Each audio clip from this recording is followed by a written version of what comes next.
महकमा दाखिला पंजाब ने जेल में कैदियों के PCO इस्तेमाल के बारे में उसूल ज़वाबित जारी कर दिए हैं। कैदियों को अजीज़ व अकारिब और वकला से राब्ते के लिए ऑडियो वीडियो कॉल की सहूलत दे दी गई। मजीद जान लेते हैं डॉन न्यूज़ के नुमाइंदे अली वकार से। अली वकार, आगाह कीजिएगा।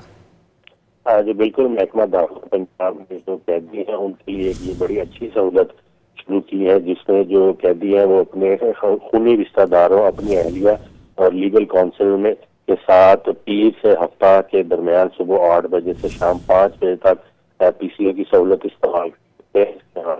तो शेड्यूल जो है वो भी जारी कर दिया गया है।